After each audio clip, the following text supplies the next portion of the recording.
Madong Lula ang makalutin ating akong dali presidente ayun na si Ati kaya mo was mapamdak kong donggi kung sila ikalikat ang dalamin kaya narabali ato po lilong sa ding pauto na sa kadara nga sige ay pwede ningkong saba ninusulay ka ba mana sa lilong sa ding nabisdala pa dahil pwede sa ating diyakin matang gagani kari kino hay pa dahil ay pwede babi yung mangit ay pwede saning silibangang angang ani angang pagtao may pwede ang skataw green may pwede hobi asiba low green aduna lebag yung mangi aduna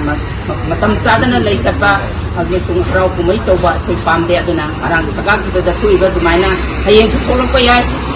sininas na lapag kutinggi ako'y praza masing handa libra ako'y lirang tukto libra ako'y ate akay hando libra ako'y bu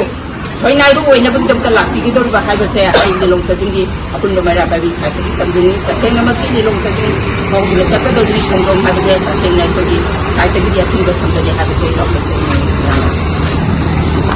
ay yeng unang Lord President ng Tapan Kendra Club Scoring Committee ay ngasi may dahil from the ay na jinji ko di ba lebaki ang kiba may ang tuon tin siteki sa tarabiga Manipurge ang tuon hindi ba togo asina marang wala kanda makata na sa tarabiga sina tungan ng hum takak karakta yang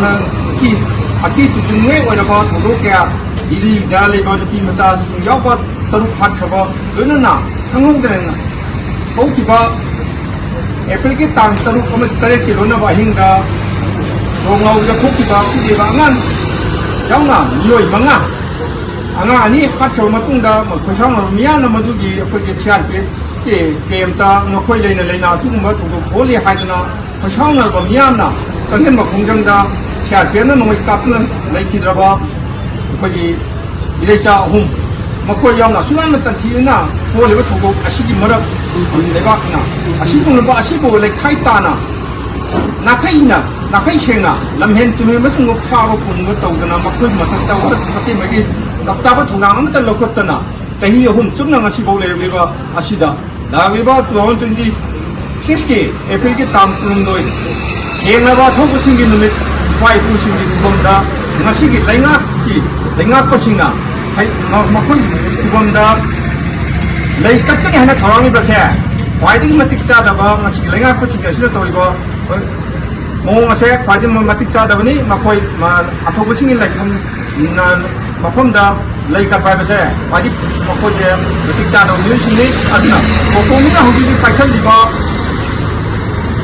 kon makoy na like pa matik sa da na paikal diba uthang ase ko na sogali sa Lantawal Kendra Club Scoring Committee am jinasi manung da diba clubs mena pa bising mami na kola bada ko di long sa jing yapun ba alko jadi aku pergi mana pagi aku belum nanti pun kendali mana dalai ba tungan ba aku pergi club organization sing orang di doina na aku yang lebih ba mana pagi pun nak mengasah aku sekolah lagi ayam mak cap cana aku mina pakai lebih kongtang sing masih dah aku pun nak sekolah kini doina na kendali sing lebih di ba pada aku di mengasah asyik pun nak ba saya ngapa kumon mengasih dah